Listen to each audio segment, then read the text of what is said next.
नमस्कार साथियों, स्वागत है आपके अपने ऑनलाइन प्लेटफॉर्म एजुकेशन फैक्ट्री पर। आशा करता हूं कि आप सभी अच्छे होंगे और आपकी पढ़ाई लिखाई भी अच्छी चल रही होगी।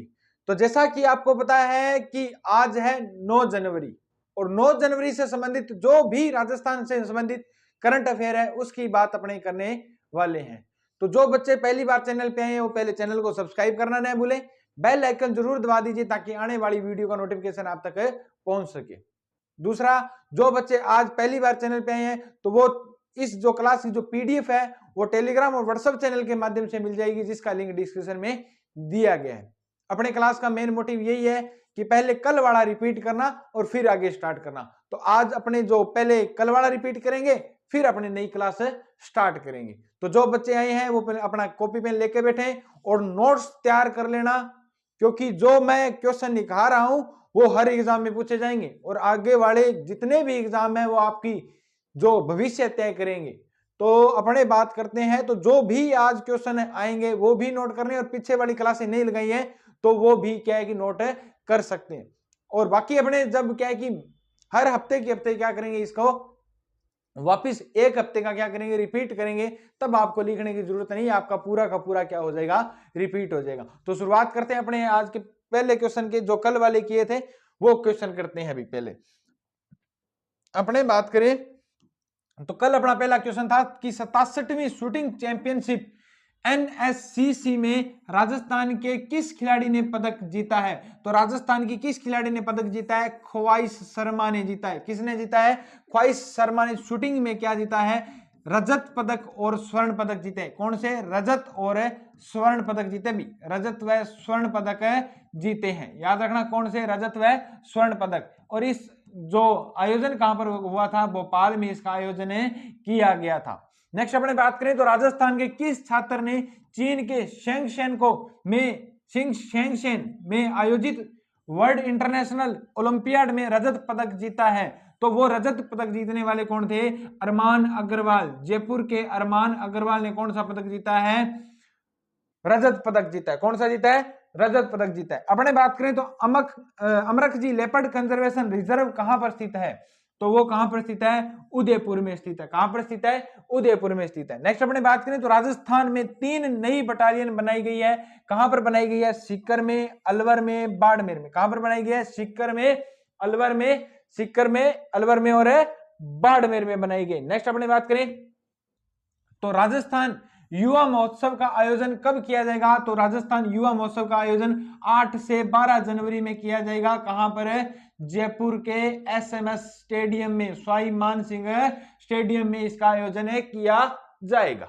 नेक्स्ट अपने बात करें तो राजस्थान सरकार ने महिला व अधिकारिता विभाग द्वारा चलाई गई उड़ान योजना, इंदिरा गांधी उड़ान योजना, इसका पूरा नाम क्या है? इंदिरा गांधी उड़ान योजना। उड़ान योजना का नाम बदलकर क्या कर दिया गया? तो कालीबाई भील उड़ान योजना कर दिया गया। क्या नाम कर दिया? कालीबाई भील उड़ान योजना कर दिया गया। राज्य स्तरीय गणतंत्र दिवस समारोह का आयोजन कहां पर किया जाएगा?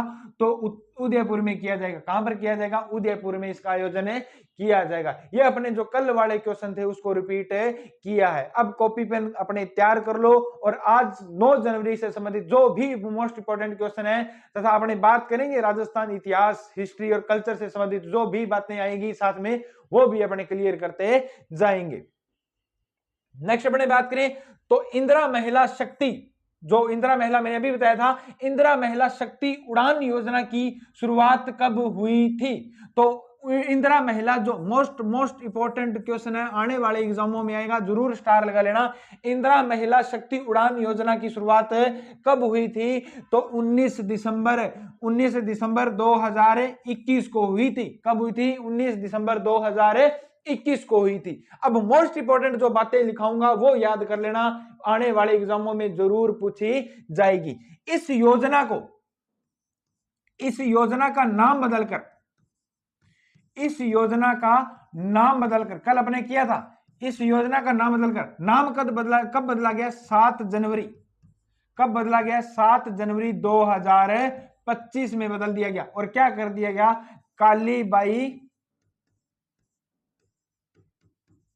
कालीबाई भील उड़ान योजना कर दिया। क्या कर दिया? कालीबाई भील उड़ान योजना कर दिया।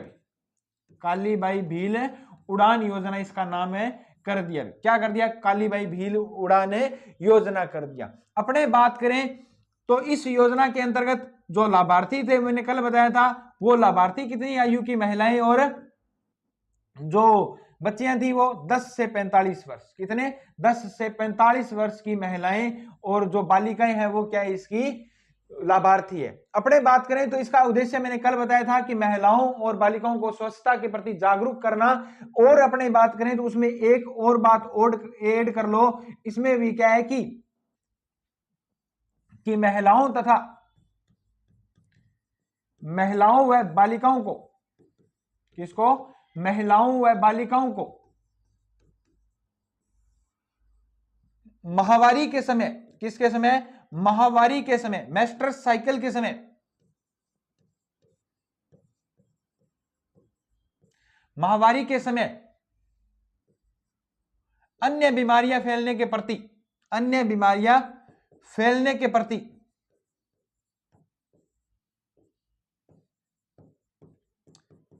अन्य बीमारियां फैलने के प्रति जागरूक करना, अन्य जो बीमारियां हैं वो क्या है कि फैलने के प्रति क्या करना? जागरूक करना। तो याद रखना, इंदिरा महिला शक्ति उड़ान योजना का नाम बदलकर कब किया? 7 जनवरी 2025 को कालीबाई भील उड़ान योजना कर दिया गया है। और ये जो इंदिरा महिला शक्ति उड़ान योजना, इसकी शुरुआत कब हुई थी? 19 दिसंबर 2021 को अशोक जी गहलोत ने की थी। किसने की थी? अशोक गहलोत ने की थी। पूर्व मुख्यमंत्री कौन है? अशोक जी गहलोत ने इसकी क्या की थी? शुरुआत की थी। और भजन लाल जी ने इसका क्या कर दिया? नाम बदल दिया। भाई नाम बदलकर क्या कर दिया? कालीबाई भील उड़ान योजना कर दिया। लाभार्थी कौन है? 10 से 45 वर्ष की जो महिलाएं और बालिकाएं हैं। पहला उद्देश्य कल लिखवाया था कि महिलाओं को स्वच्छता के प्रति, महिलाओं और बालिकाओं को स्वच्छता के प्रति जागरूक करना।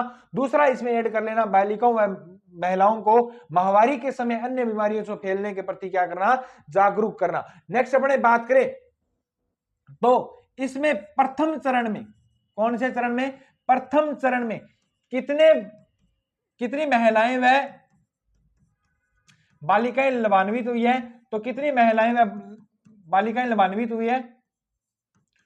29 लाख। कितनी बालिकाएं व महिलाएं लाभान्वित हुई है? 29 लाख बालिकाएं व महिलाएं क्या हुई है? लाभान्वित हुई है। लाभान्वित हुई है। कितनी? 29 लाख बालिकाएं व महिलाएं क्या हुई है? लाभान्वित हुई है। याद रखना। अपने बात करें तो इस योजना के अंतर्गत प्रति माह कितने माह है? प्रति माह 12 सैनिटरी नैपकिन, कितने? प्रति माह 12 सैनिटरी नैपकिन दिए जाते हैं। 12 सैनिटरी नैपकिन निःशुल्क दिए जाते हैं। निःशुल्क मतलब फ्री दिए जाते हैं। अभी कितने? 12 सैनिटरी जो नैपकिन है वो क्या दिए जाते हैं? फ्री दिए जाते हैं। कितने देते हैं? 12 सैनिटरी नैपकिन फ्री दिए जाते हैं। अपने बात करें तो इसकी नोडल विभाग कौन सा है? कौन से विभाग द्वारा ये क्या है कि संचालित हो रहा है? तो नोडल विभाग का नाम भी नोट कर लेना, कल लिखा नहीं है तो लिख लेना, महिला व बाल विकास। महिला व बाल विकास कौन सा विभाग है? महिला व बाल विकास विभाग है। कौन सा विभाग है? महिला व बाल विकास विभाग। महिला व बाल विकास विभाग है। अपने और इसके बारे में बात करें तो दूसरा चरण, इसका दूसरा चरण कब प्रारंभ हुआ था? इसका दूसरा चरण प्रारंभ हुआ था 26 अगस्त। कब हुआ था? 26 अगस्त 2022 को। कब हुआ था? 26 अगस्त 2022 को। इसका लक्ष्य रखा गया है कि 1.45 करोड़ 1.45 करोड़ लाख जो महिलाएं और बालिकाएं हैं, महिलाओं व बालिकाओं को लाभान्वित करना। भाई इसका लक्ष्य कितना रखा गया है? 1.45 करोड़ जो लाख है महिलाएं व बालिकाएं, उनको क्या करना? लाभान्वित करना। क्या करना? लाभान्वित करना। इसके लिए अपने बात करें तो 96,645 केंद्र बनाए गए। कितने बनाए गए? 96,645 केंद्र बनाए गए। कितने केंद्र बनाए गए? 96,645 केंद्र क्या है? बनाए गए हैं। अभी याद रखना कितने केंद्र बनाए गए हैं, 96,645 केंद्र इसमें बनाए गए हैं। ये जो पूरी की पूरी ये योजना है वो आपके कर दी गई है। और याद रखना इस योजना से क्वेश्चन जरूर आएगा। मोस्ट इंपोर्टेंट बातें जो कल लिखवाई थी आज लिखवाई है, पूरी की पूरी योजना क्या होगी, कवर हो गई भी। वापिस से सुन लो, इंदिरा महिला शक्ति उड़ान योजना की शुरुआत कब हुई थी, 19 दिसंबर 2021 को। किसने की थी, अशोक जी गहलोत ने की थी। किसने की थी, अशोक गहलोत ने। इसका नाम बदलकर कब किया गया, तो इसका नाम बदला 7 जनवरी 2025 को भजन लाल जी शर्मा ने क्या कर दिया, कालीबाई भील उड़ान योजना कर दिया। लाभार्थी कौन है, तो 10 से 45 वर्ष की बालिकाएं और महिलाएं इसकी क्या है, लाभार्थी है। उद्देश्य अपने बात करें तो महिलाओं व बालिकाओं को महामारी के समय अन्य बीमारियों के फैलने के प्रति क्या करना, जागरूक करना। क्या करना, जागरूक करना। नेक्स्ट अपने बात करें तो प्रथम चरण में कितनी महिलाएं इसके लिए लाभान्वित हुई है, 29 लाख महिलाएं क्या हुई है, लाभान्वित हुई है। दूसरा अपने बात करें तो इसके अंदर क्या दिया जाता है, तो प्रति माह 12 सैनिटरी नैपकिन निःशुल्क दिए जाते हैं। कितने, 12 सैनिटरी नैपकिन प्रति माह क्या दिए जाते हैं, निःशुल्क दिए जाते हैं। और इसका नोडल विभाग मतलब किस विभाग द्वारा संचालित किया जा रहा है ये जो योजना है, तो महिला व बाल विकास विभाग के द्वारा ये क्या योजना चलाई जा रही है। अपने बात करें तो दूसरा चरण, इसका दूसरा चरण कब प्रारंभ हुआ है, 26 अगस्त 2022 को। कब हुआ है, 26 अगस्त 2022 को। पहला चरण हुआ था 19 दिसंबर 2021 को इसकी शुरुआत हुई थी। दूसरा चरण हुआ था 26 अगस्त 2022 को। इससे कहा गया कि हम 1.45 करोड़ बालिकाएं महिलाओं को क्या करेंगे, लाभान्वित करेंगे भी। लक्ष्य कितना है, 1.45 करोड़ मतलब 1 करोड़ 45 लाख महिलाओं और बालिकाओं को क्या किया जाएगा, लाभान्वित किया जाएगा। और इसके लिए कितने केंद्र बनाए गए पूरे राजस्थान में, तो पूरे राजस्थान में 96,645 केंद्र बनाए गए हैं। ये पूरी की पूरी डिटेल इस योजना के बारे में बता दिया। मोस्ट इंपोर्टेंट याद कर लेना, ये योजना जरूर आएगी। चलते हैं नेक्स्ट क्वेश्चन की ओर। राजस्थान के किस थाने को सर्वश्रेष्ठ थाने का पुरस्कार दिया गया है, तो राजस्थान के किस थाने को सर्वश्रेष्ठ पुरस्कार का थाना दिया गया है, तो किशोरपुर थाना। जो किशोरपुर थाना कहां पर है, कोटा में है भी। कहां पर है, कोटा के जो थाना है उसको सर्वश्रेष्ठ थाने का क्या दिया गया है, पुरस्कार। राजस्थान के सर्वश्रेष्ठ थाने का क्या दिया गया है, पुरस्कार दिया गया है। अपने बात करें तो इस थाने में मात्र 2024 में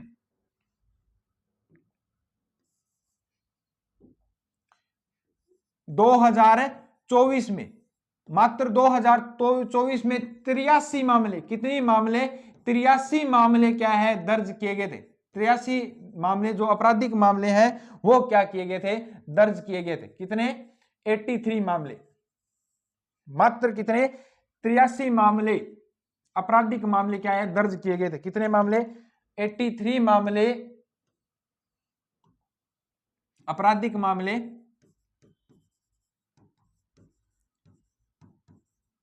दर्ज किए गए हैं। अभी कितने मामले, 83 मामले क्या किए गए हैं, दर्ज किए गए हैं। याद रखना कितने मामले, 83 मामले क्या इसमें दर्ज किए गए हैं, याद रखना। दूसरा अपने बात करें तो 83 का परसेंट पूछ लेते हैं, तो मात्र एक साल में 40% से भी कम, 40% से भी कम मामले क्या है, दर्ज किए गए हैं। दोनों संख्या भी लिख लेना, परसेंटेज भी लिख लेना।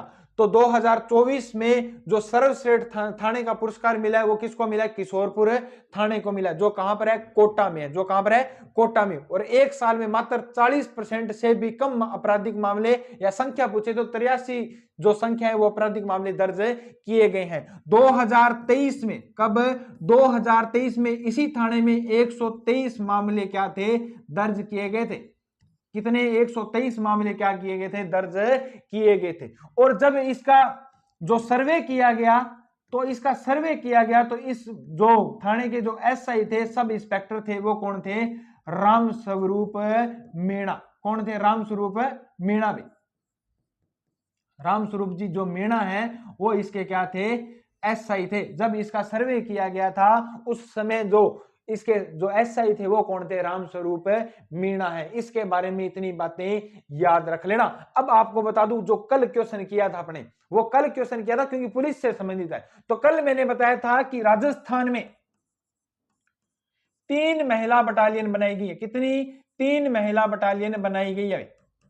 अपने बात करें तो कहां कहां पर, एक तो सीकर में जानुड़ी खट मिली, सीकर में मिली, तो सीकर में बनाई गई है, और सीकर में जो बटालियन बनाई गई है उसका नाम क्या है, पद्मिनी है भाई, क्या है, पद्मिनी। दूसरी अपने बात करें तो एक बनाई गई है अलवर में, कहां पर बनाई गई है, अलवर, और एक बनाई गई है बाड़मेर, कहां पर बनाई गई है, बाड़मेर। अपने बात करें तो इस अलवर वाली का नाम रखा गया कालीबाई, क्या रखा गया, कालीबाई, और इस बाड़मेर वाली का नाम रखा गया अमृताबाई, क्या रखा गया है, अमृताबाई महिला बटालियन रखा गया। तो राजस्थान में 3 नई महिला बटालियन बनी है, अभी अभी तीनों का नाम मैंने बता दिया और कल अपने क्वेश्चन भी कर लिया था। और राजस्थान में जो पहली जो महिला बटालियन थी वो कौन सी थी, हाडा रानी बटालियन, कौन सी थी, हाडा रानी बटालियन, हाडी रानी बटालियन थी। तो हाडी रानी बटालियन की स्थापना भी बताई थी 2008 में हुई थी, कब हुई थी, 2008 में हुई थी। याद रखना वर्तमान में, कब है, वर्तमान में राजस्थान में 14 RAC बटालियन है, कितनी है, 14 RAC बटालियन है, कितनी बटालियन है, 14 RAC बटालियन है। और टोटल कितनी है, तो कुल 18 बटालियन है, कुल कितनी है, 18 बटालियन है। राजस्थान में वर्तमान में कुल 18 पुलिस बटालियन है, जिसमें से 14 क्या है, RAC बटालियन है, क्या है, RAC बटालियन है भी, याद रखना। ये अपने क्या मोस्ट इंपोर्टेंट बातें कर ली। अब बटालियनों से संबंधित बात कर रहे हैं तो थोड़ी सी इतिहास की तरफ भी याद रख लेना। तो 1857 की क्रांति के समय, 1857 की क्रांति के समय राजस्थान में कितनी छावनियां थी, तो राजस्थान में 6 छावनियां थी। कितनी थी, राजस्थान में 6 छावनियां थी। 1857 की क्रांति के समय कितनी थी, राजस्थान में 6 छावनियां थी, 6 छावनियां। और वो 6 छावनियां क्या थी, तो ट्रिक याद रख लेना, एनी ने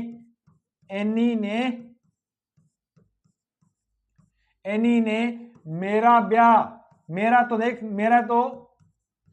ब्याह नहीं देखा।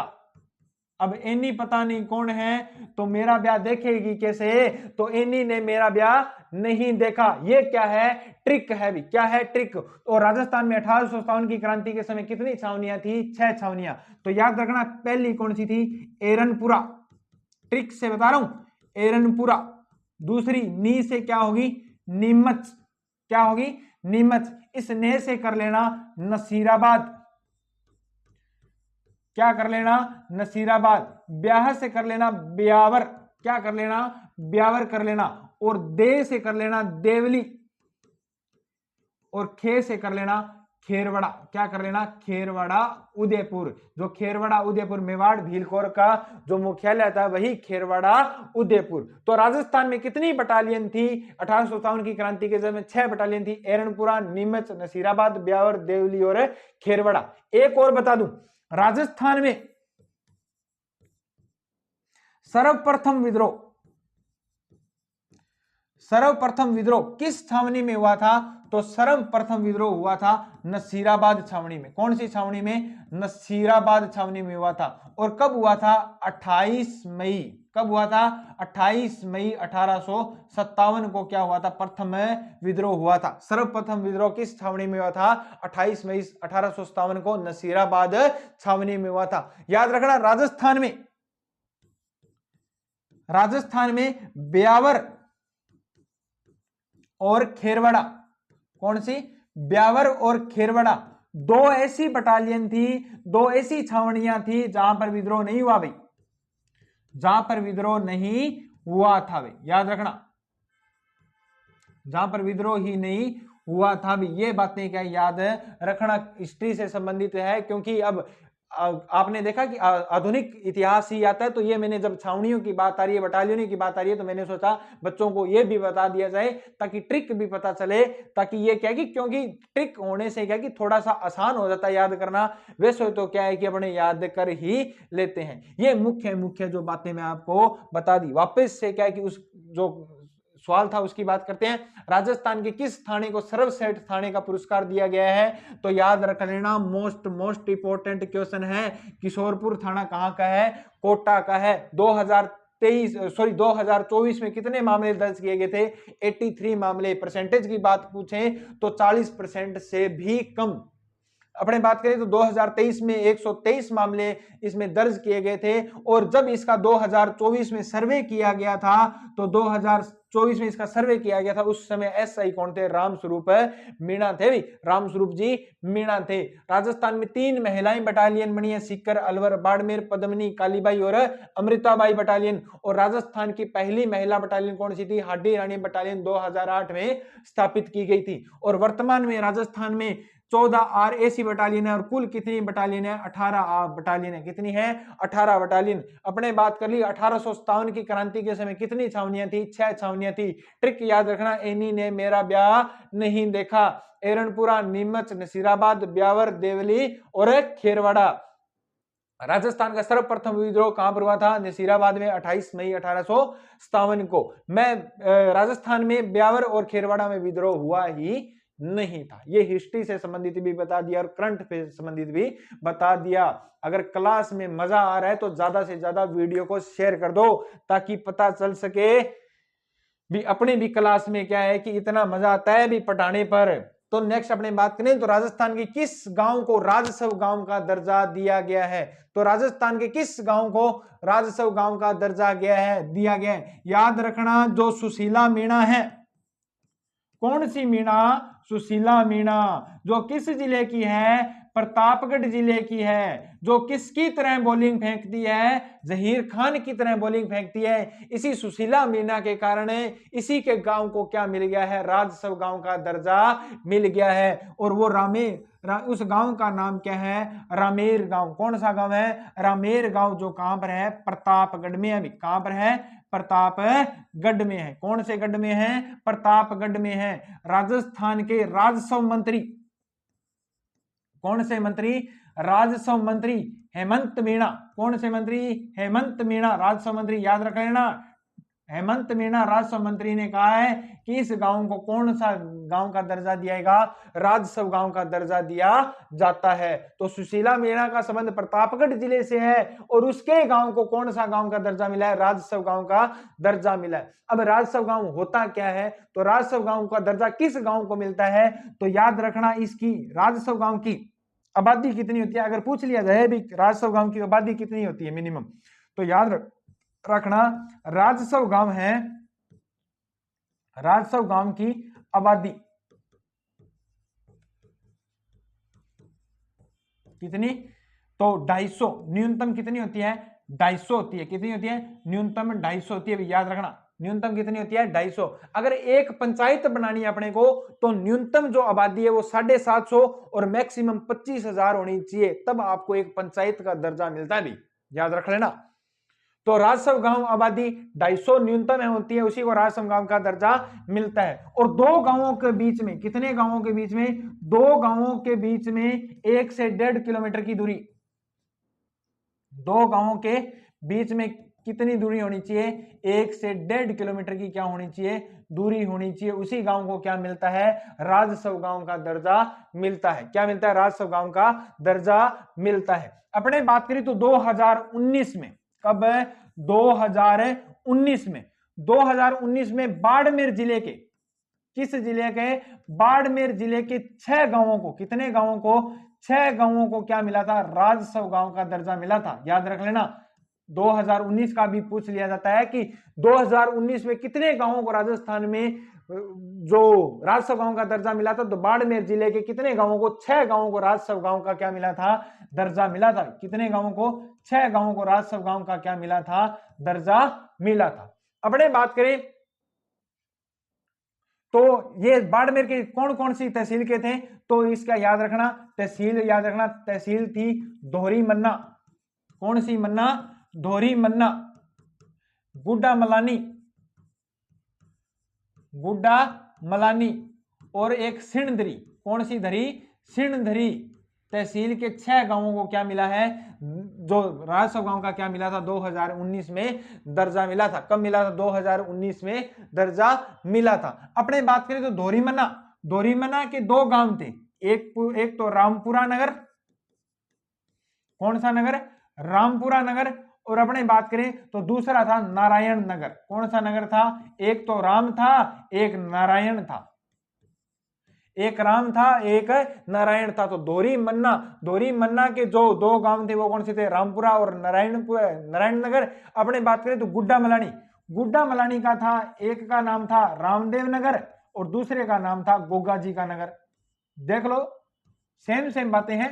गोगा जी की ढाणी है भी, गोगा जी की ढाणी। गोगा जी का मंदिर है। गोगा जी का मंदिर कहां पर है? छोटू गांव में। कौन सा गांव में? छोटू गांव में। छोटा सा गांव है, छोटा सा मंदिर है, तो छोटू गांव। दूसरा था, पहला था रामदेव नगर। कौन सा नगर है? रामदेव नगर। अपने बात करें तो सिणधरी गांव की, सिणधरी गांव के 3 गांव थे। एक का नाम था गोलिया। कौन सा गांव है? गोलिया। दूसरे का नाम था इटवाना। कौन सा था? इटवाना। और तीसरे का नाम था मेघवाड़ों की ढाणी। कौन से ढाणी? मेघवाड़ों की ढाणी खुर्द। मेघवाड़ों की ढाणी खुर्द। इन गांवों को क्या मिला था 2006 में, सॉरी 2019 में क्या मिला था? दर्जा मिला था। आप इतना याद मत रखना, क्योंकि अगर गांव का नाम भी फंस गया मुंह में तो बाहर नहीं निकल पाएगा। कौन सा रामदेव नगर है, कौन सा, लेकिन मैंने डिटेल से पूरी बातें बता दी। याद रख लेना, याद रख पाओ तो रख लेना, लेकिन आप इतना याद रख लेना 2019 में बाड़मेर जिले के कितने गांवों को दर्जा मिला था? 6 गांवों को राजस्व गांव का क्या मिला था? दर्जा मिला था। तहसील याद रख लेना, दोहरी मन्ना, गुड्डा मिलानी और सिणधरी। ऐसा पूछा जा सकता है 2019 में किस तहसील के गांवों को दर्जा मिला था, तो तीनों तहसीलें याद होगी, तो गांव का नाम तो याद हो ना हो, क्योंकि इतना डीपली पूछा नहीं जाता। लेकिन अपने क्या है कि डीपली करेंगे तो तभी याद रहेगा, ये ऊपर वाली बातें तभी याद रहेगी। आपको पूरा का पूरा डिटेल बता दिया गया है। अब अपने प्रतापगढ़ जिले की बात कर रहे हैं, तो प्रतापगढ़ जिले के बारे में सुन लो। प्रतापगढ़ जिला, कौन सा जिला? प्रतापगढ़ जिला राजस्थान का 33वां जिला था। कौन सा जिला था? 33वां जिला। क्योंकि अपने भूगोल भी आएगी तो याद रख लेना, राजस्थान का कौन सा जिला था? 33वां जिला, जो कब बना था? 26 जनवरी। कब बना था? 26 जनवरी 2008 को। कब बना था? 26 जनवरी 2008 को। मुख्यमंत्री कौन थे? तो मुख्यमंत्री जी अपने वसुंधरा राजे सिंधिया। कौन सी सिंधिया? वसुंधरा राजे सिंधिया भी, वसुंधरा राजे सिंधिया थी भी।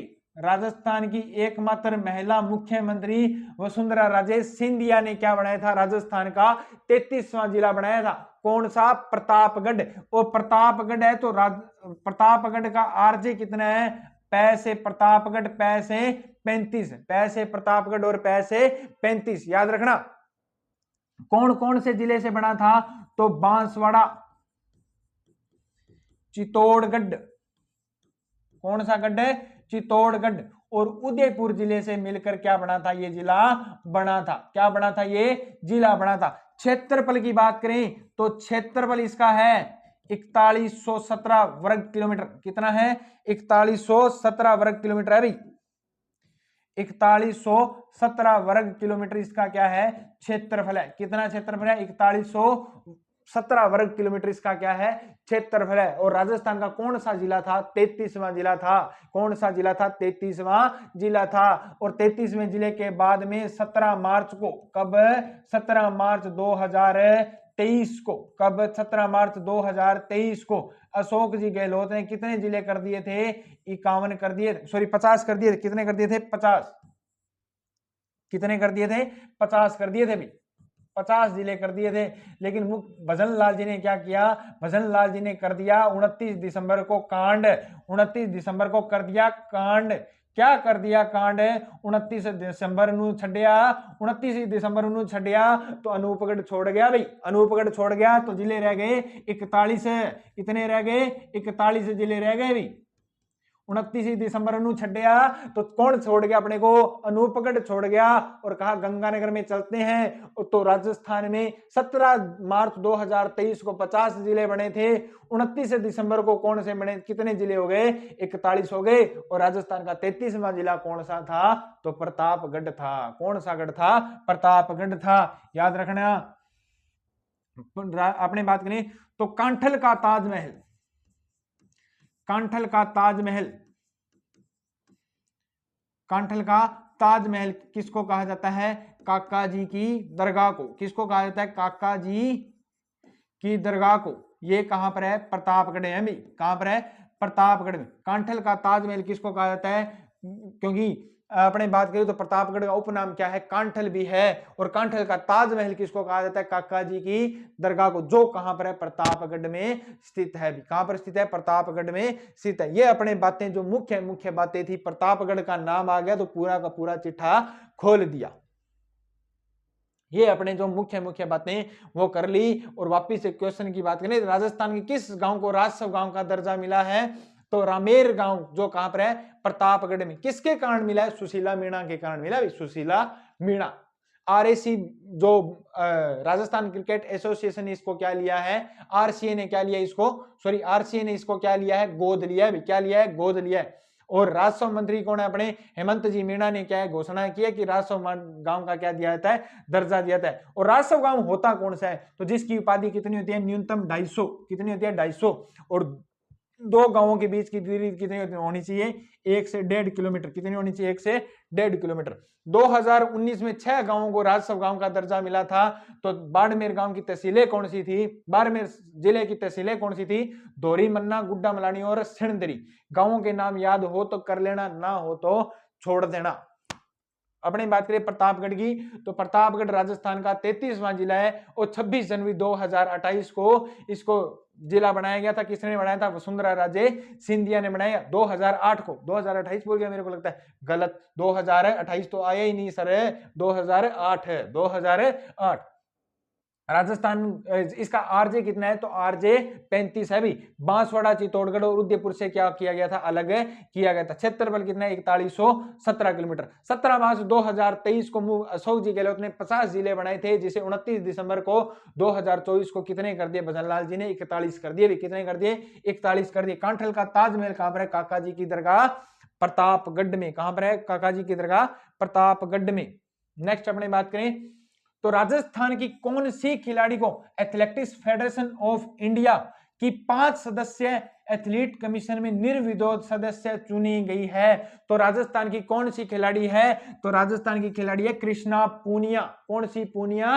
कृष्णा पूनिया, जो एथलेटिक्स फेडरेशन ऑफ इंडिया, याद रख लेना, एथलेटिक्स फेडरेशन ऑफ इंडिया की 5 सदस्य एथलीट कमीशन में। किसमें?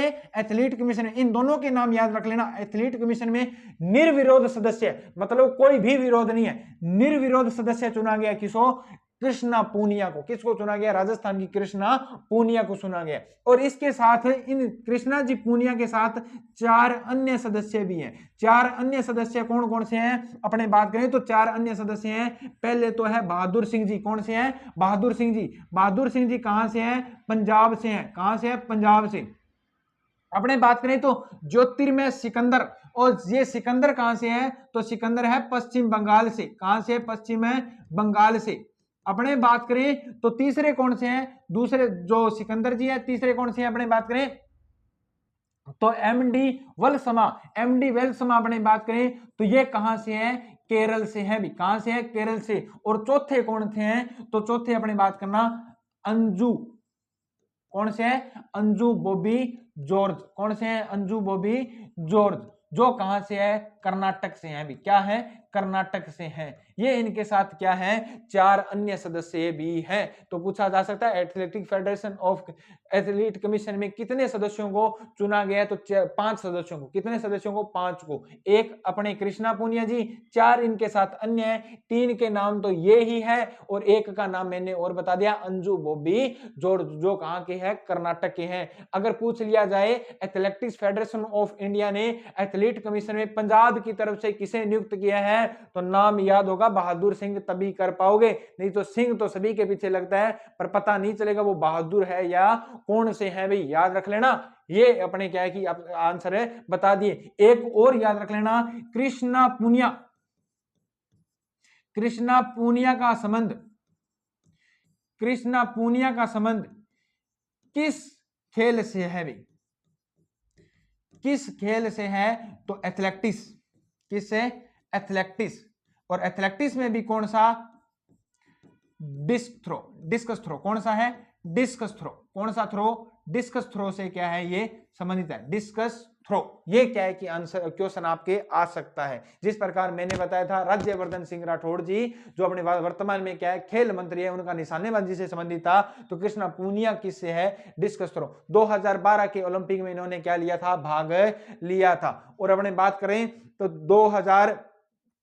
तो 19 में जो पिछली जो गवर्नमेंट थी अशोक जी गहलोत, तो चूरू की ये क्या थी, विधायक थी, चूरू की क्या थी, एमएलए थी, मेंबर ऑफ लेजिस्लेटिव असेंबली की क्या थी, सदस्य थी भाई।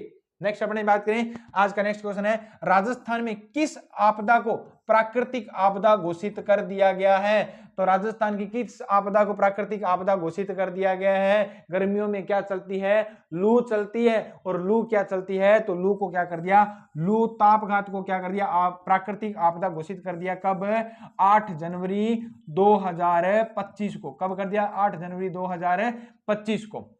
अपने बात करें तो राजस्थान प्रबंधन, राजस्थान आपदा प्रबंधन, राजस्थान आपदा प्रबंधन अधिनियम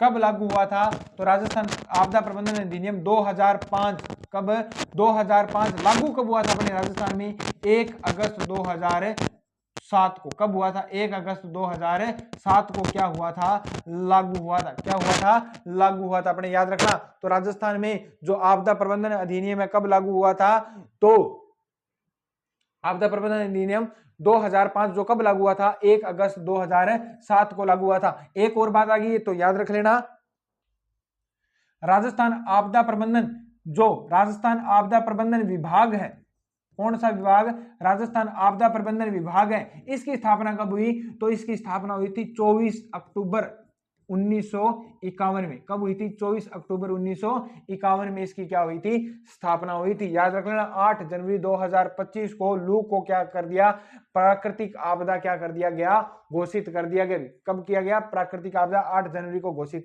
कर दिया गया। ये मोस्ट इंपोर्टेंट इस क्वेश्चन से क्या है, मुख्य है जो बातें हैं। नेक्स्ट क्वेश्चन की अपने बात करें तो नेक्स्ट क्वेश्चन अपना, राजस्थान यूथ आइकन अवार्ड के तहत चयनित युवाओं की कितनी राशि प्रदान की जाएगी। तो यूथ आइकन अवार्ड के तहत कितनी राशि, 1 लाख राशि क्या है कि अवार्ड में क्या है दी जाएगी। कितनी लाख है, 1 लाख राशि अवार्ड में दी जाएगी। 12 जनवरी 2025, 12 जनवरी 2025 को युवा दिवस के मौके पर, युवा दिवस महोत्सव पर, युवा दिवस महोत्सव पर यूथ आइकन, युवा दिवस महोत्सव पर अपने बात करें तो राजस्थान यूथ महोत्सव के जो महोत्सव है उस पर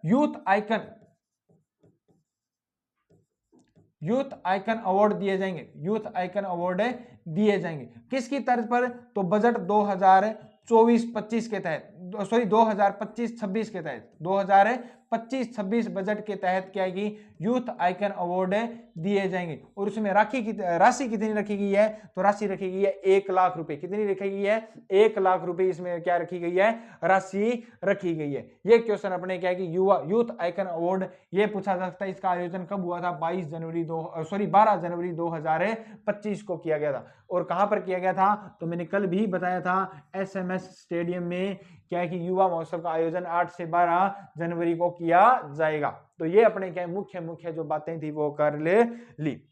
नेक्स्ट अपने बात करें तो हाल ही में राजस्थान सरकार द्वारा कितने नए सिरे से 23 प्रभारी मंत्रियों की नियुक्ति की गई है। तो नए जो जिले बने हैं उन जिलों में 41 जिलों में क्या है, 23 नई प्रभारी मंत्री बनाए गए। कितने, 23 नए प्रभारी मंत्री बनाए गए हैं। अब अपने ना जो 23 नई प्रभारी हैं इनकी मैं स्पेशल क्लास लेके आऊंगा और उस क्लास में सारा का सारा क्या है कि आपको बता दूंगा। तो जब भी क्लास आए तो इसलिए नोटिफिकेशन ऑन रखना, कब भी क्लास आ सकती है। इन 23 जो मंत्री हैं इनकी पूरी की पूरी ट्रिक और पूरे के पूरे विभाग आपको बता दिए जाएंगे, क्या कि आपके मंत्री भी याद हो जाएं, उनके विभाग भी आ जाए हो जाए। सीधा ये पूछा जा सकता है ये कौन से मंत्री है जिनको इनको प्रभारी का दर्जा दिया गया, किस जिले के लिए।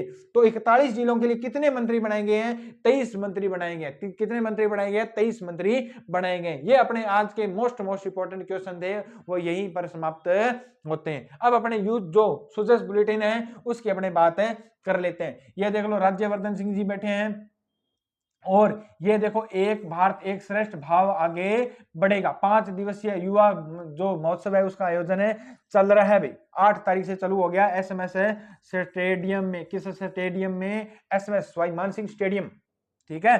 तो ये युवा महोत्सव के बारे में मुख्य जो बातें हैं वो दी गई है। कर्नल राठौड़ जी बैठे हैं, बैठे रहने दो, अपने क्या है इनका तो काम है भाई। तो ये देखा यमुना जल समझौते के लिए जल्द ही क्या की जाएगी, ज्वाइंट टास्क फोर्स बनेगी उस दिन अपने करंट अफेयर भी बना देंगे। कब बनेगी अभी तो कह रही है, अभी बनेगी तो उस दिन अपने करंट अफेयर बना देंगे भी। नेक्स्ट अपने बात करें तो BIAS के सहयोग से उत्पादकरण उद्योग क्या है कि जगत जोर दे रहा है भी। अपने नेक्स्ट अपने बात करें तो बेस्ट प्रैक्टिसेस अध्ययन कर सरकारी अस्पतालों में लागू किया जाएगा। ये तो मुख्य जो न्यूज है। और ये याद रख लेना ऊंट महोत्सव है 10 से 12, कब, 10 से 12 जनवरी को। कौन सी जनवरी को, 10 से 12 जनवरी को बीकानेर में आयोजित किया जा रहा है। मैं कुछ ही दिनों में 2 क्लासें मोस्ट इंपोर्टेंट लेके आने वाला हूं। एक तो ये जो 23 प्रभारी बने हैं वो, और एक ये जितने भी महोत्सव है उनकी क्लासें। तो जरूर आप बेल आइकन जरूर दबा देना ताकि आने वाली वीडियो का नोटिफिकेशन आप तक पहुंच सके। तो आज की क्लास यहीं पर समाप्त होती है, नहीं समाप्त नहीं करेंगे। पहले अपने जो मुख्य जो बातें होती है भी पहले वाले क्वेश्चन का आंसर देना और नया क्वेश्चन पूछना ताकि आप कमेंट में क्या बता सको, आंसर बता सको। तो बैंक ऑफ बड़ौदा तथा बैंक ऑफ महाराष्ट्र ने कितने रुपए प्रति वर्ष ऋण देने के लिए कहा है, तो 30,000 करोड़ रुपए। कितने हजार करोड़ रुपए, कल जो बच्चों ने आंसर बताया था वो बिल्कुल उनका सही है। और एक मैंने कल बताया था जो जयसमंद झील के पूर्व में कौन सा पठार है, तो वो मैंने गलती से उड़िया का पठार बता दिया था, उसको लासड़िया का पठार कर लेना। जिन भी बच्चों ने नहीं किया है तो लासड़िया का पठार कर लेना, लेकिन मैंने उसी वक्त हाथों हाथ किया कि वो कमेंट को भी क्या कर दिया था, पिन कर दिया था भाई, ठीक है। तो 30,000 करोड़ रुपए। अब याद रख लेना बैंक ऑफ बड़ौदा, इस क्वेश्चन के बारे में एक चीज और लिख लेना भाई। Bank of Baroda, bank of Baroda 20,000 crore, कितना, 20,000 करोड़ रुपए क्या देगा, ऋण देगा। कितना देगा, 20,000 करोड़ रुपए ऋण देगा। और अपने बात करें तो bank of Maharashtra, bank of Maharashtra, bank of Maharashtra कितना देगा, तो 10,000 करोड़ देगा। कितना देगा, 10,000 करोड़ ऋण देगा। टोटल कितना दिया जाए, तो टोटल 30,000 करोड़। अगर पूछ लिया जाए भी ये बैंक ऑफ महाराष्ट्र कितना देगा, दोनों का अलग अलग पूछ लिया जाए तो दोनों का अपने पता होना चाहिए। ये और अंडरलाइन करके इसमें नोट कर लेना। मोस्ट इंपोर्टेंट बातें बता दी गई है। आज का मोस्ट इंपोर्टेंट क्वेश्चन अपना है, बता दो कि शूटिंग खिलाड़ी ख्वाहिश शर्मा का संबंध किस जिले से है, तो ऑप्शन है सीकर, बांसवाड़ा, प्रतापगढ़, श्री गंगानगर। ऑप्शन बिल्कुल सही है। शूटिंग खिलाड़ी ख्वाहिश शर्मा का संबंध किस जिले से है, सीकर, बांसवाड़ा, प्रतापगढ़, श्री गंगानगर। ये आपके लिए आज का क्वेश्चन है और इसका आंसर कमेंट में जरूर बताएं। और जब भी आप कमेंट में ये आंसर बताते हो तो मेरे को क्या है कि और मोटिव मिलता है कि बच्चे तैयारी कर रहे हैं, बच्चे क्या है कि लिख रहे हैं। और नोट्स भी क्या है कि तैयार करते जाओ। करंट अफेयर क्या है कि मुख्य भूमिका रखता है आजकल। अगर करंट सही हो गया तो अपने करंट भी लग जाएगा और नौकरी फटाफट मिलेगी। मिलते हैं नेक्स्ट क्लास में। जय हिंद, जय भारत।